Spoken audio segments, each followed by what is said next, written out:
I have a mature sourdough starter that I'm bringing into the mix, and now I'm going to convert it to this jar, which is the jar I'm going to kind of keep my sourdough starter in. This particular jar is just barely sufficient in size for baking at home. I can keep 250 grams of sourdough starter at a time, which is fine for making a loaf. I personally like to be able to make more than one loaf at a time, and so I like when I have a little bit of a larger sourdough starter. I think it's always best if you mix 2 at a time.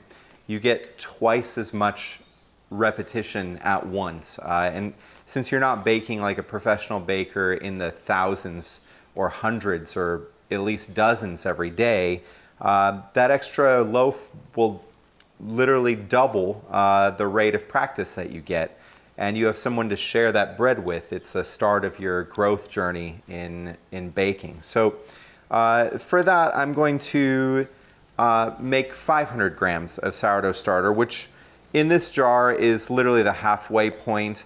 I don't want to really exceed that because I need to leave room for growth. I think that 500 gram level already will put me at a place where this jar will probably want to fill up. So my first step is just to tear the jar on a scale and make sure that my scale is in the units that I'm looking to work in, which in this case are grams. I'm going to start with water, and so I've already poured some water for myself into this jar. It's currently measuring at 88 degrees Fahrenheit, which is great considering my flour is measuring below 80 degrees Fahrenheit. The final temperature that I'm looking for is between 80 and 84 degrees Fahrenheit for my sourdough starter. So I'm going to pour 200 grams of water into this jar. Next, I'm going to put the mature sourdough starter on top. And I'm happy that at feeding, my sourdough starter is above the peak where it last was, and it's quite active on the inside. You can see very large bubbles, and if I was just to stare at the top of it for a little while, I might even see some bubbles breaking as the cells are actually active in there. So I'm going to spoon out half of what I put in water in sourdough starter, so 100 grams. Take about 4 of those spoonfuls.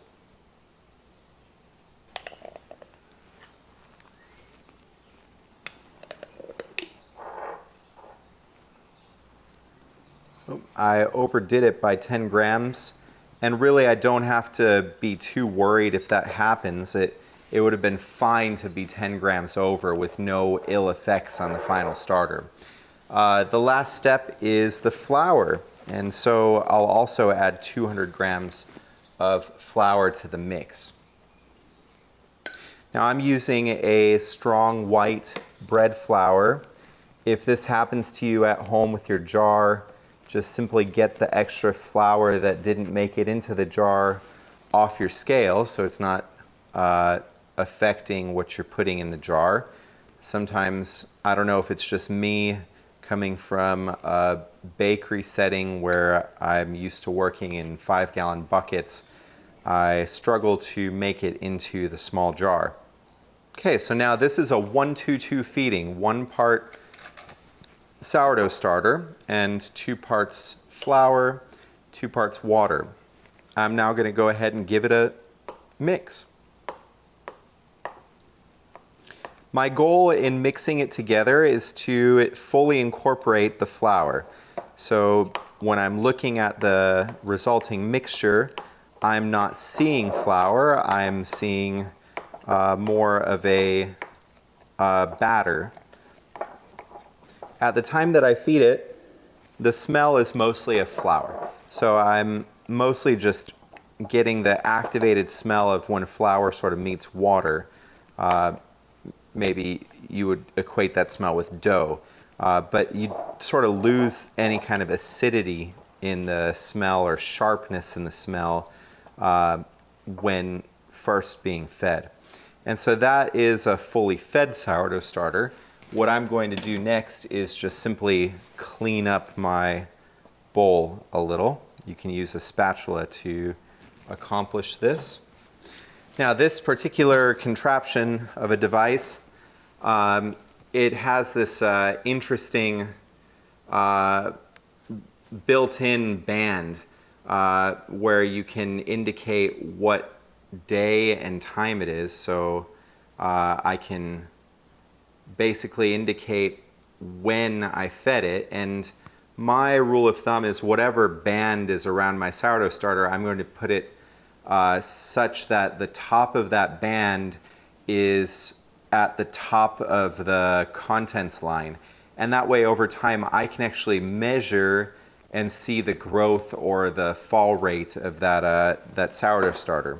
So now that it's fully fed, I can cover it, and in this case there's still some air that can pass through. Even in the smaller jars that I had used, I didn't secure the lid all the way since the fermentation is aerobic in nature, and so I want to give the ability for there to be airflow. But basically this is now a fed sourdough starter, and I could go and bake with it anytime, typically 6 to 8 hours from now, for it to be at full maturity. Some people will choose to bake with the sourdough starter even earlier, as early as even 4 hours.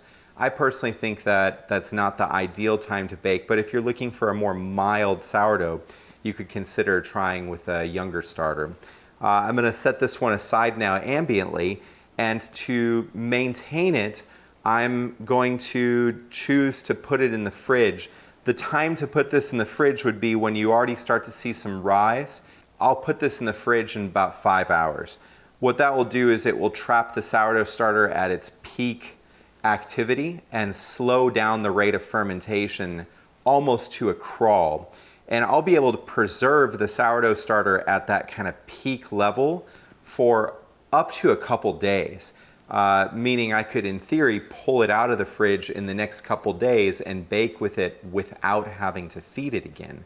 Now, what I'll do is visually inspect the sourdough starter that I'm pulling from the fridge, and typically the answer is the longer it's been in the fridge, the more likely you should feed it before you bake with it. I would recommend, at minimum, removing your sourdough starter once a week and giving it 2 feedings before refrigerating it again. That's the minimum maintenance mode for your sourdough starter. And in that same minimum mode, I would give it 2 feedings, then bake, rather than just baking with it right away out of the fridge. But if you do feed, refrigerate, and then come back to it the next day, you can easily bake with that refrigerated starter. That's actually what we do at the bakeries. So that's a little bit of a helpful video on how to feed a sourdough starter and some considerations on when to stow it away for storage and how. Hope this helps you in your journey. It's easiest to score your loaves when they're cold. We eat with our eyes first. You have to understand your audience enough to be able to say, like, I'm going to be charging a lot of money for my super crazy cool thing, or it's so cool and so creative that only you can do it, and then you don't stand a chance of scaling it. Let's go over what it's like to build a bakery from one person to many.